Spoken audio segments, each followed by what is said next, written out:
are now listening to a Forward Mile Podcast Network production.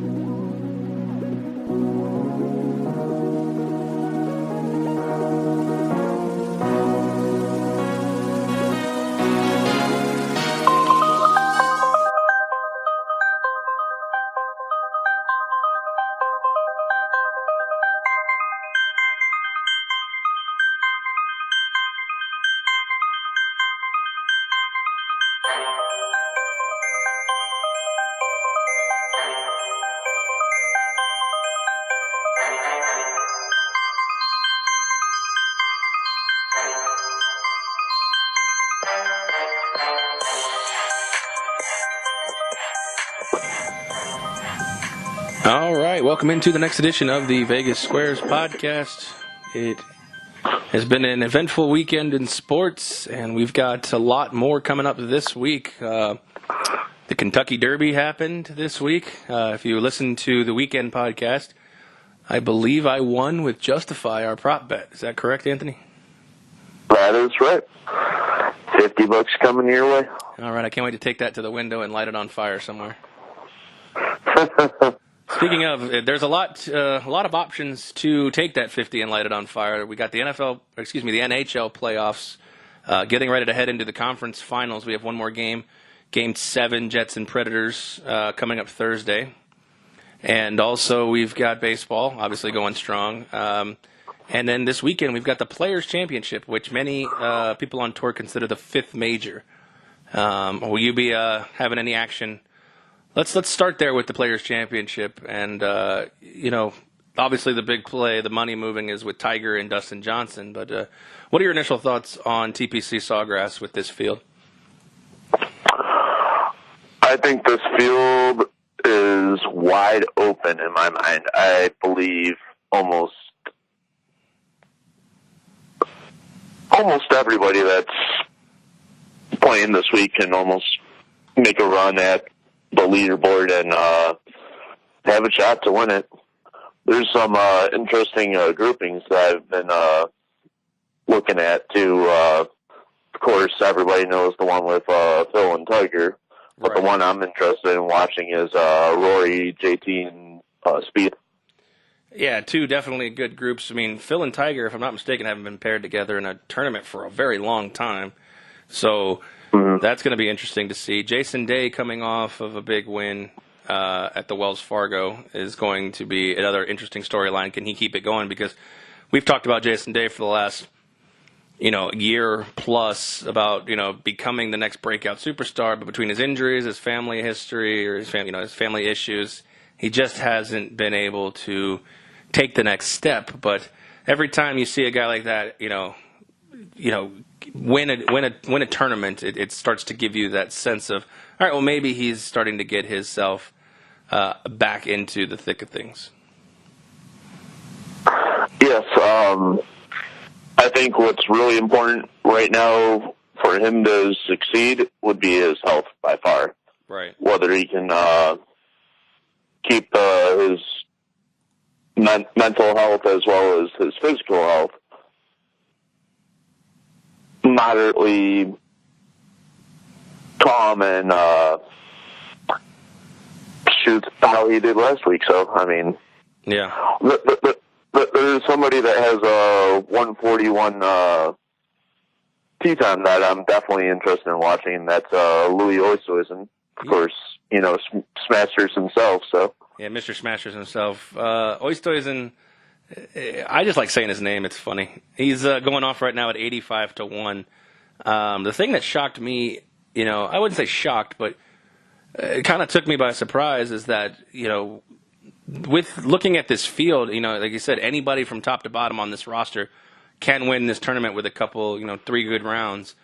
The interesting thing that kind of comes out at me is that nobody is, according to Vegas Insider that I have, the best odds you can get, the worst odds, I guess you would say, depending on how you look at it, is 16-1 for 4 different golfers: Day, Spieth, Justin Thomas, and McIlroy.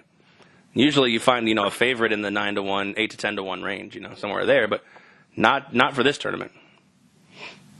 Yeah, it's very interesting for sure. That's usually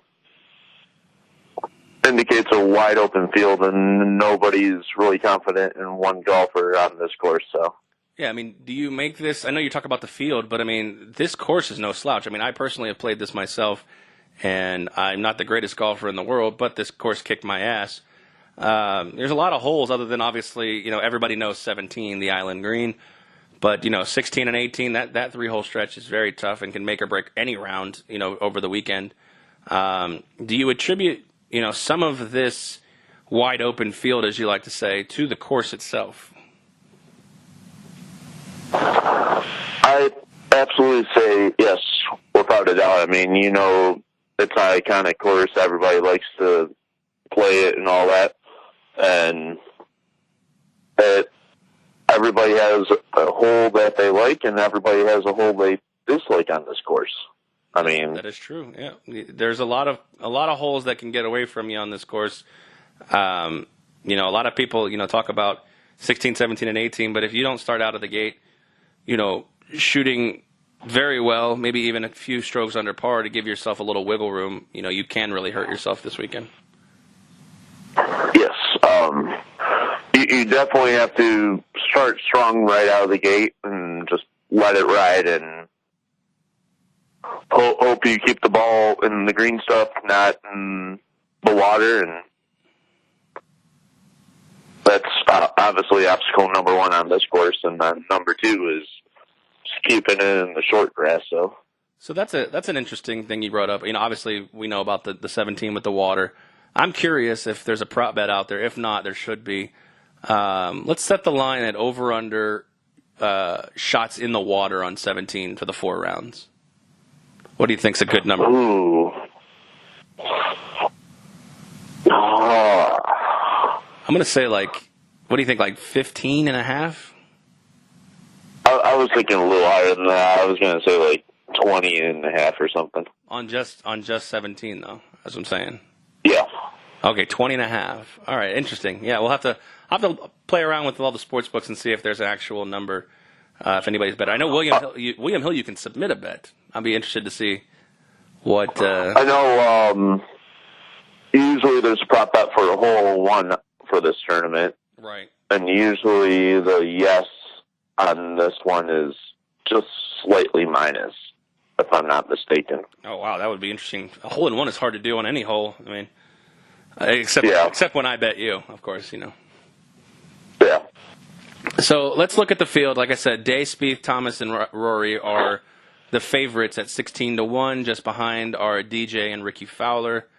Rahm, Woods, Stenson, Rose, Reed, and Casey are bringing up the rear of the guys who are 30-1 or better to win this tournament. In that clump right there, who do you find, as value to take in those 10 to 12 guys to win this tournament this weekend? I would have to probably go with Casey. I mean, I like his value. I think it's right around the number I would put him at.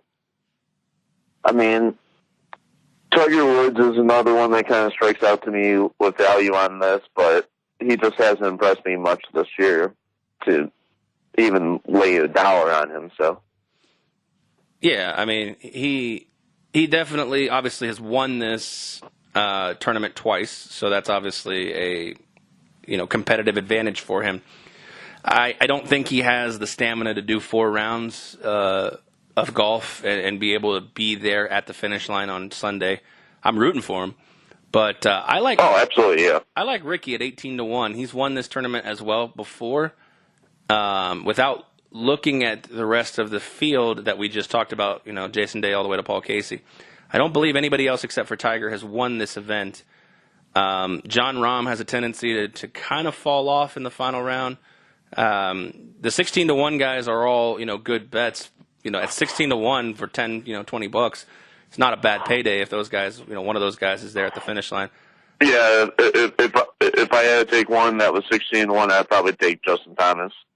Yeah, it's probably a good bet. I just like the extra, I think he's the better one with his short game, with his chipping and putting, and especially the putting. So for me, when I look at it, I'd rather take the extra couple bucks for a guy who's already won the tournament at 18 to 1. Oh yeah, I may still sprinkle a little bit. I like Spieth as well. He's playing good golf.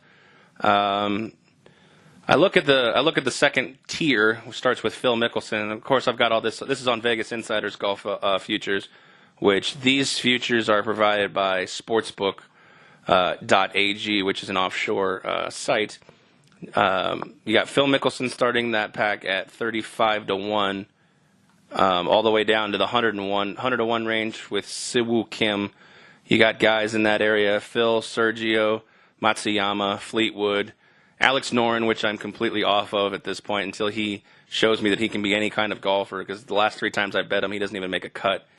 Your boy Molinari's in this group at 60 to 1. Kuchar, Zach Johnson, Bubba's in this spot. Kisner, your boy Oosthuizen 85 to 1. So taking Oosthuizen out of this, because I know you like him. Who in this region is a solid bet for you? In that region that you just mentioned, I do like Siwoo Kim at that value at 90 to 1. Wow. Okay. Show your work. I think he's proven himself in the last couple months that he can make a couple moves, and he makes some critical putts to make it towards almost the top of leaderboards, and I think the value is definitely right in that area. Besides, of course, I like Oosthuizen, so. Yeah.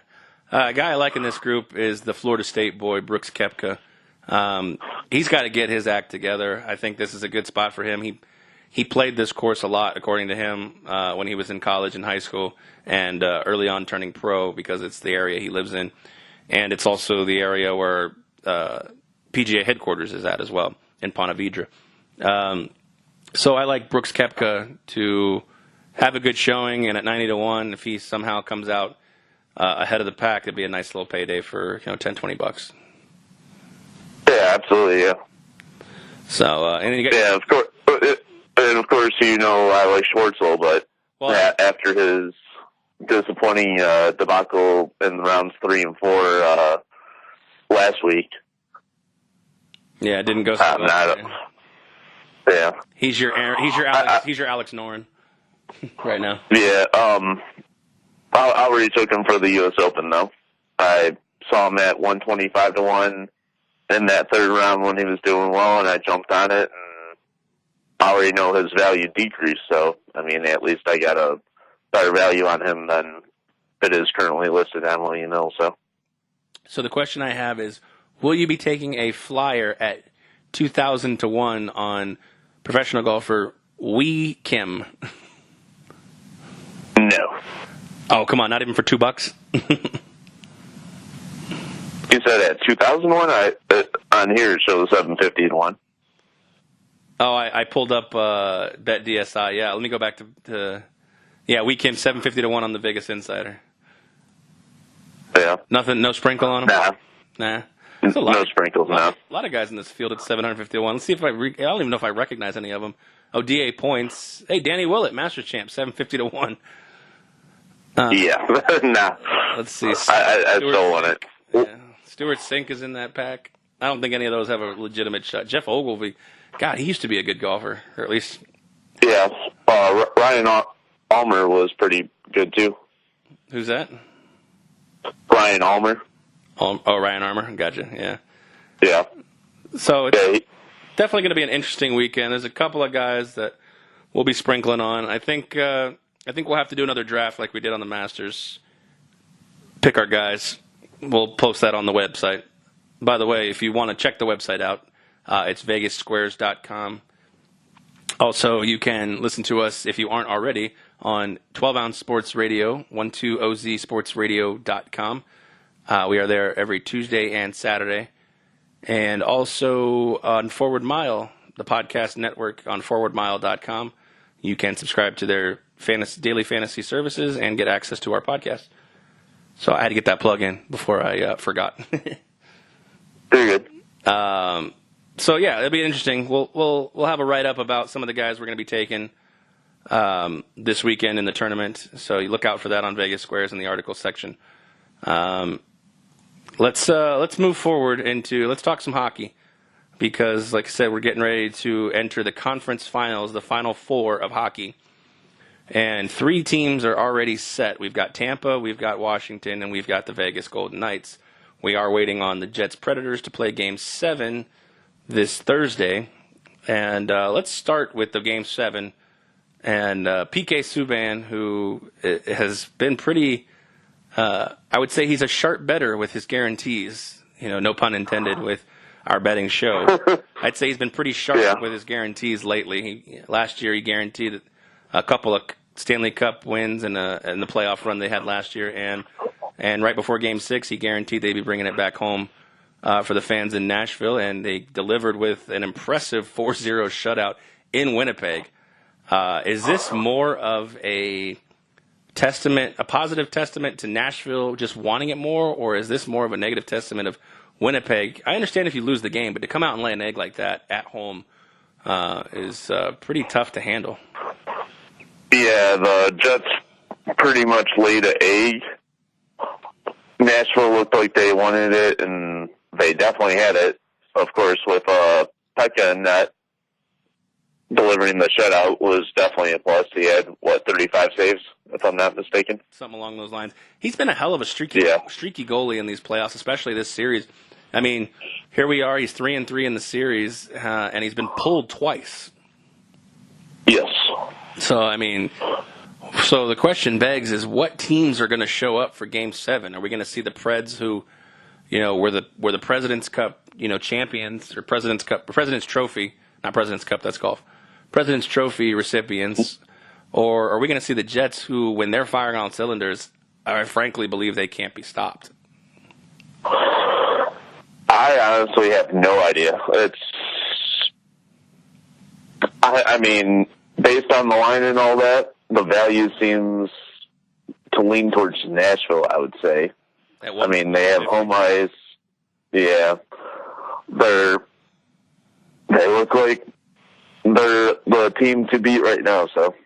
Yeah, I definitely think if the two teams come out and play even matched hockey, I got to imagine that home ice advantage with that crowd, with everything going on, with, Nash Vegas, as they call themselves, would be enough to push them over. Does the crowd itself, because I believe these two teams, when they're playing their best, are both really good and effectively, to me, equal. Both goalies, when they're on, Pekka Rinne and Connor Hellebuyck, are both very good. I don't know if any one team has a better line combination than the other, because Arvidsson, to me, I mean, I can't say I've watched a ton of Predators hockey, but he's a fantastic player. Yeah, absolutely. So, I mean, to have to lay 150 juice on that, to me seems really tough. It's hard to really take anything in this game. I don't know if I'm probably going to have a little action on it when I watch it. But as of right now, to give a pick, I think the value lies, unfortunately, with Nashville because of the fact that I can't trust Winnipeg after Game 6 to do that. But at the same time, both teams have shown they can win on the road. So I think Winnipeg's got just as much chance. Just the 130 value, which I believe probably will go up. So if you like Nashville, I would say to get them now. If you like Winnipeg, I'd say wait. And I'm also leaning towards the under as well. I think what really relies on Nashville is Rinne, and that if he has a good game, Nashville wins, and it's a low-scoring game, I'm guessing. Probably like 2-1, 3-2 maybe. Yeah, if you like Winnipeg, you got to figure you like the total of the over 5.5. But Nashville, I feel like, is going to play solid defense, use the crowd, and if Nashville wins, they're going to win this game. Yeah, 3-1, 4-1, somewhere in that lower scoring range. So Nashville and the under is favored to tie together at that point. So yeah, I would agree with you on that. I could even see an overtime game like a 2-1 final as well. So I mean that wouldn't be too surprising, but. If it goes to overtime, I definitely like Nashville's confidence and their experience in the playoffs. Yeah, to triumph over the Jets. Speaking of overtime, let's move to the Caps and Penguins series, which ended last night in an overtime victory with a nifty little goal by Kuznetsov beating Matt Murray. And my first initial thought when that happened was, Fleury's got to feel what? Some sense of... I mean, I know that Fleury's not the type of guy and the type of competitor who's going to sit there and go, ha-ha, look at you fuckers. But I feel like internally he's got to feel a sense of... Revenge isn't the word because he didn't play them particularly, but he's got, I guess, vindication realistically. I mean, I would say he feels a little sympathy for them, just because it's Fleury. He's a pretty nice guy. Yeah. But he's like, I made it deep in the playoffs than you guys now. Right. Yeah, I said, Fleury's publicly, or privately, however you want to look at it, he's probably not the kind of guy who's going to, step all over him or anything, and he'll have nothing but nice things to say. And like you said, at the same time, those are the guys he was with. I mean, Crosby he's been with for, a better part of a decade. Some of those other guys, almost just as long. It just, to me, it just seems crazy to think of, obviously you go with the younger guy who's won you 2 cups. I mean, I don't think Pittsburgh would ever think they made the wrong move. It just seemed like this year nothing could really go right for Matt Murray, and just this is the kind of the icing on the cake. Yeah. Yeah, plus it also seemed like the Pittsburgh team was really banged up coming into the series, and even as banged up as they were, like Malkin didn't play the first couple of games. That team is just so loaded. I mean, for the Caps to do it, which actually, like I said, the Caps are moving on to face the Lightning, which we'll talk about that series in a second. And I looked at the initial prices, and for the Lightning to be 165 to win the series on William Hill as the price, I think that line, to be honest with you, might be way too high. I think we're looking at a Capitals team that may be just as good, if not maybe on different days slightly better than the Tampa Bay Lightning. Yes, absolutely. That seems like a really high line in my mind. I was thinking, like, off the top of my head, I was thinking maybe 150 for the line would be what I would set it at. I mean, you got to think that that's a product of basically sweeping the Bruins minus, game 1. Yeah. Winning 2 games on the road in Boston. I mean, don't get me wrong. I mean, Tampa Bay played fantastic hockey. I just think that this line, me personally, I think this line's in the 135 to 140 range, with as far as the Tampa being favored. Basically just because of the home ice and the fact that I think they have 2 lines, and I don't want to stray too far off the Caps because I want to talk about them a little bit. I think Tampa has 2 lines that are effectively number 1 lines on any other team in the league. So I think that's where the favorite home ice plus those 2 lines is really what gives them the favorite. But the Capitals, I feel bad for Ovechkin. He finally gets to the conference finals, and I can't root for him anymore. I feel like I've always rooted for Ovechkin to just get over that hump. I mean, can you imagine? I mean, he was the 2004. I don't have the crack research staff here to check this, but I believe he was the 2004 number 1 overall pick. And I mean, we're sitting here 14 years later. He's never made a conference final or obviously a cup final. That's pretty amazing. I understand the guys. I mean, look at the guys in his league, Crosby, in his conference. But, you'd think, even during Crosby's injured years, that this guy would at least make a conference final once. Yeah. Yeah, it was first overall 2004. Yeah, and, okay, so it was 2004. So, when Kuznetsov put that goal, put that in the goal, and you could just see, I don't know if it was a relief, jubilation, or just a combination of everything. Just the face that Ovechkin made, it was just like, oh my God, it almost seemed like that finally moment. Mm-hmm. Yeah, it's like a monkey off his back. So that being said, unfortunately, I won't be rooting for him going forward because, like I said, Tampa Bay Lightning, team I root for, is headed to a conference final, which is their second, I believe, in the last 3 years.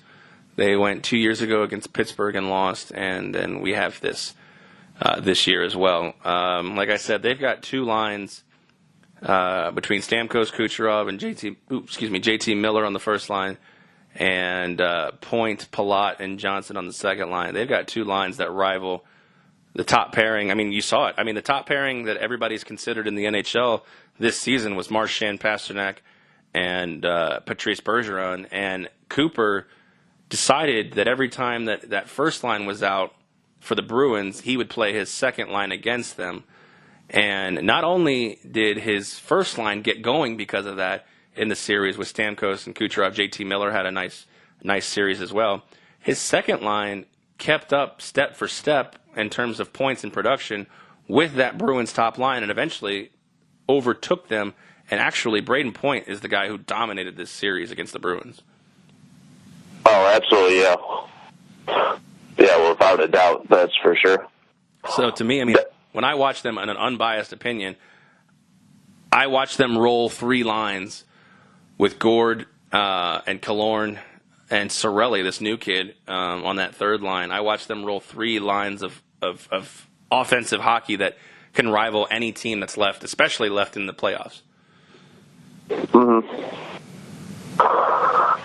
Yeah, I think the series comes down to how well Vasilevsky's going to do, and if he can keep it up how he did against Boston, I definitely like the Lightning's chances for sure.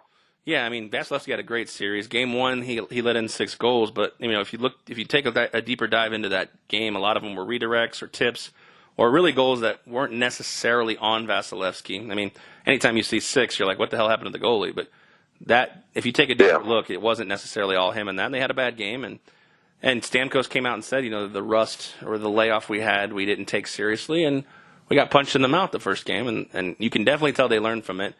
They're going to have a little bit less time off now, but still a little bit of a rest, the same with the Capitals. I have a feeling Cooper's not going to let this team get into that comfort zone like they did between round 1 and round 2. No, absolutely not. No, they're definitely changing the game plan for their little break. So, all right, well, let's take a look at this series because we can't officially preview the Golden Knights versus the Jets or the Preds.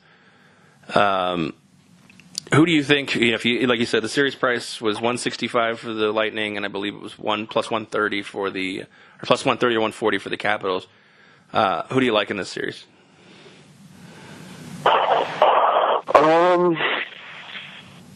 Based on the value, I like the Capitals. I mean,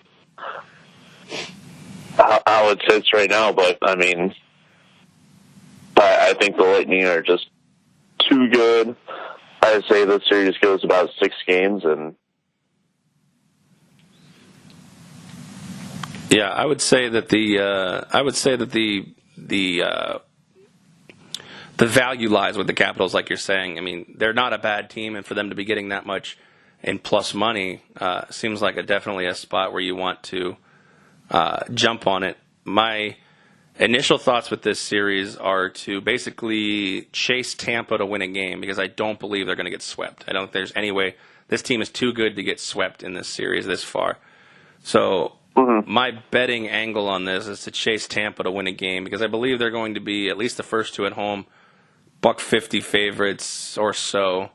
And I can't imagine them losing the first 2 at home. I think they're going to get at worst a split. So I'll take my chase system to win 1 unit. So I'm going to go try to win $100 on this series and then call it. Basically lay off. Okay. Because I think that's fair. As much as I would let my heart get in the way of this series for the betting angles, because I believe that my head believes and my heart believes that Tampa's the better team, it doesn't necessarily mean that I'm telling you that Washington has no shot. I believe they have a very good shot to win this series, especially if they can somehow get a split and win the 2 games at home. I mean, then you're going back to Tampa 3-1. Tampa's got to stay focused and get those 2 at home. I think it's of a premium because I think Washington is too good in D.C. I mean, we saw that they didn't back down, and they're getting Tom Wilson back, who's been healthy. And hopefully he's not headhunting, but you never really know with that guy. No, I mean, if you see another vicious hit, you think he's probably going to be done for the series. So I would imagine if he has another one after a 3-game suspension, he would be suspended for a series, like the rest of a series. Well, depending on when he does it. Yeah. I mean, he could realistically be suspended for 6 games or I don't know. I've always been a fan of like you're out as long as the guy's out. But I mean, for like Aston Reese, the guy had a broken jaw, he's out for the rest of the playoffs. But I mean, you decided to make that hit. I mean, you have the punishment fits the crime. I know that sometimes those are kind of crazy because you tear a guy's ACL, he's going to be out for a year. You're not, you being suspended for a year is, a little bit ludicrous, but, Yeah. So, I mean, I don't know. Well, it would definitely get the point across, but sometimes it just might be like a little move that wasn't done by you, but you were trying to take a cheap shot, and the other guy just got unfortunate to just get in the wrong spot at the right time. Right, that's what I'm saying. It's not a perfect science, but some situations would warrant, hey, you're gone as long as he's gone. So, and then that opens up the door for other, coach for the opposing team, especially if Tom Wilson hit a guy like Aston Reese. He didn't hit Sidney Crosby.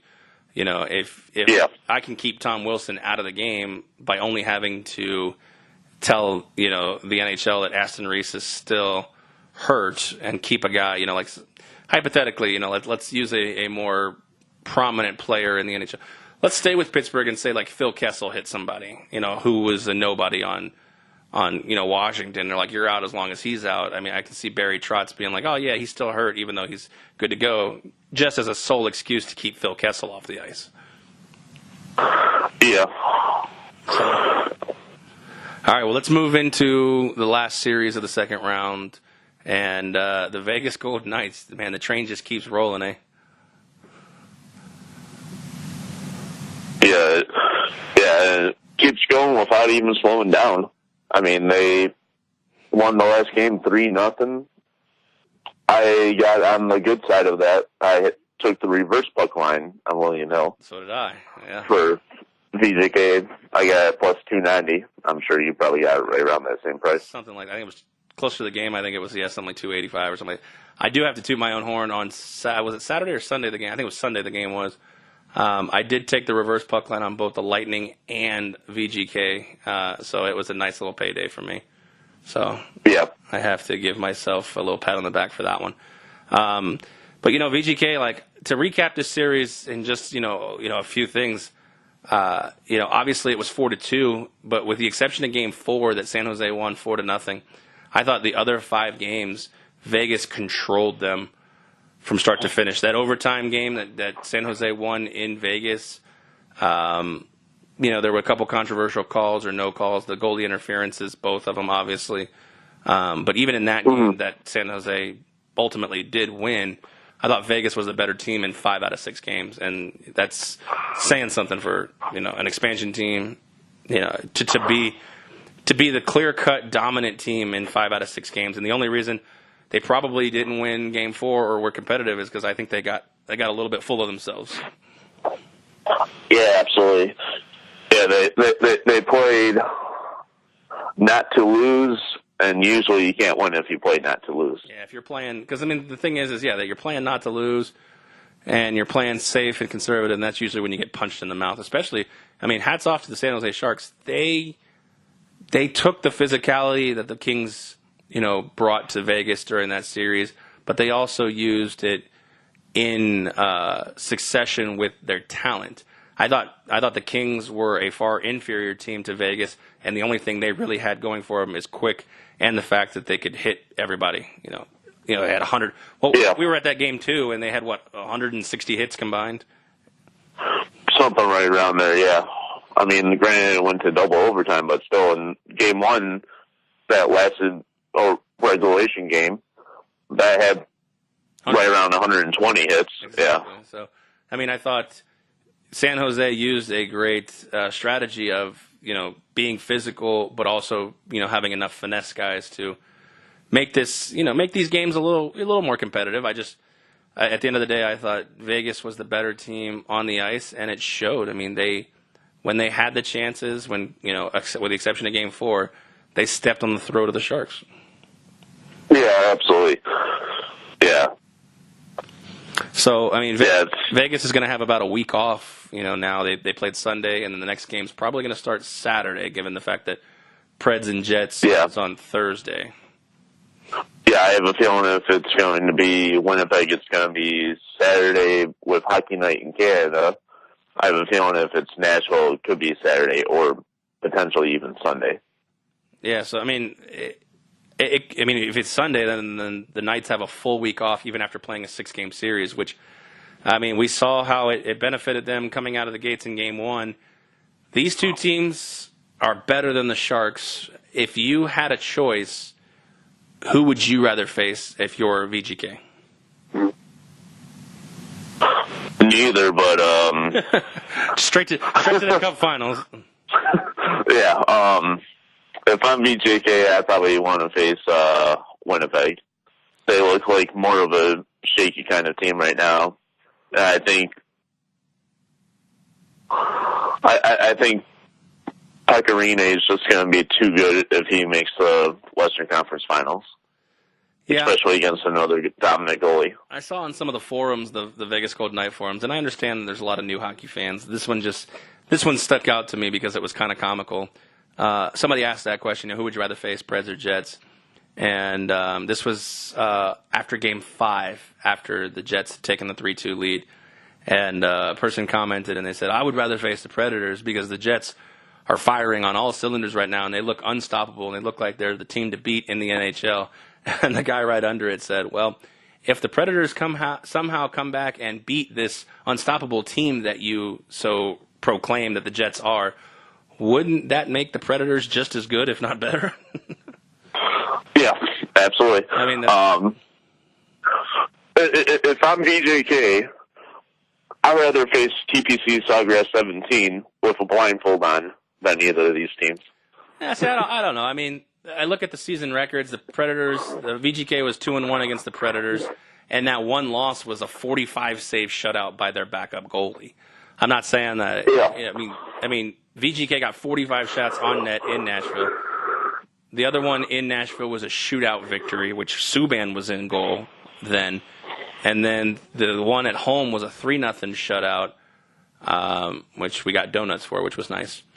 So I think that I would, the Jets, it's hard to really evaluate the Jets because when they played 2 out of their 3 games, which Vegas was 2-1 against, Vegas had backup goaltenders, and the one loss was a 7-4 loss when Legacy was in goal. Yeah, absolutely. I think with Winnipeg right now, they're just tough to gauge. Yeah, they're a quality team. They have 3 good lines. I really like. I think I would rather face Nashville at this point. However, the way Fleury's playing right now, I'd say screw it. I'll send your best at this point. Mm-hmm. You think a Fleury right now on William Hill is plus 600 to win the Conn Smythe? You think that's a decent bet? I think that is decent value, especially, yeah. He's he's second favorite behind Vasilevsky at plus 500. Yeah, I think if either of these two teams wins the Cup or even makes a good running into the Stanley Cup Finals, they definitely could win it. So yeah, I look at the teams left, and none of their forwards have really. I would have said if Pittsburgh made it back to the Cup Final, I would have said Gensel or Crosby was an easy pick for Conn Smythe, but I don't think they'll be. Out in round 2 is not going to be good for them. They're not going to have a chance to catch up. But right now, as it stands, unless Kucherov, Stamkos get going, Ovechkin has been effective but relatively quiet for Ovechkin standards this postseason. Yeah, he's got to get like a hat trick or something to bring that discussion back into his wheelhouse. But VGK has been a team game. I just don't see anybody other than the goalies for Tampa and Vegas. Should they be on a collision course to meet in the finals, I see those guys as the favorite. I'm going to take. I sprinkled a little bit this morning on Fleury 6-1. Yeah, I would also do the same. I believe since he's already had 4 shutouts, he's the better candidate for it right now than Vasilevsky. But Vasilevsky's had a really good postseason as well. Yeah, I mean, up to right now, Fleury's worst game goal-wise is 4. I mean, Vasi's had 2, I believe, one in the Jersey series and one in the Boston series where he's given up 5+. He gave up 6. Yeah, we gave up 6 to Boston, and I think he gave up 5 to New Jersey in Game 3. Yeah, that sounds about right. So, I mean, he's definitely played very well in the games that they've won, but he's had a couple of clunkers in the 2 losses. So, Fleury, I believe, in the overtime game in the overtime game in Vegas against San Jose, I think still played fantastically. I think the only real lapse in Fleury's game has so far been Game 5 when they were up 4-0, and the team gave up 3 very quick goals to let San Jose back in. That was a bad 6 or 7 minute stretch for him. But other than that, he's been tip top. Yeah. At that point, why they let them in was because they were trying to conserve energy. Instead of making a hard run into the boards and risking injury, they were playing a little conservative not to damage themselves further from making a deep run. So, and that's fair. I mean, I think in that case, giving up 3 goals is less of a blemish than what it appears to be. Right. I'm just saying if you take it at face value, which a lot of people will, I would say those 3 goals are his only real speed bump so far. Again, there's 2 rounds left, so anything can change. Ovi gets a hat trick, Stamkos, Kucherov, Braden Point might be making a case at this point for a Conn Smythe, a bid. So we'll see. I mean, it's definitely, we got Jets Preds Game 7. We won't talk before then on the air. So you like Nashville, I like Nashville in that spot. You're going to take the under. Yeah. I would take Nashville in the under. Fair enough. Without a doubt. It's probably a solid bet. Yep. Probably a solid bet, so. Yeah, they're at home. It gets pretty loud in there. I know a lot of ex-Detroit fans live down in Nashville, so. Oh, God. They're a pretty loyal fan base. The worst. Yeah. So. Really? The worst. The worst. No. Actually, I would say of all the home games I went to for the Knights that had large, the away fan bases were large, I would say Detroit was probably one of the more friendly ones. Yeah, of course, Philly. That's a no-brainer. But Chicago was really shitty. Montreal was really shitty. Toronto, the fans in our Montreal, it's from Canadians, so I mean you gotta think that in consideration too. So yeah. Yeah, a bunch of douche Canadians. All right. Well, we appreciate you tuning in to this edition of the Vegas Squares podcast. You can catch us once again on 12 Ounce Sports Radio every Tuesday night and Saturday mornings on 12ozsportsradio.com. You can click the Listen Live link and listen to us as well as a bunch of other different sports podcasts, live radio shows, and live sports. Tell them we sent you over there. Leave a comment on their Facebook page, their Twitter page, or leave a comment right on their website. And we appreciate you going over there. Also, you can catch us on the Forward Mile Podcast Network. ForwardMile.com is the website. You can subscribe to their daily fantasy services, which gives you access to our premium podcasts as well. If you sign up over there, tell them the guys at Vegas Squares sent you. And also, as always, you can catch our website, or you can catch our episodes on our website as well as snippets and articles.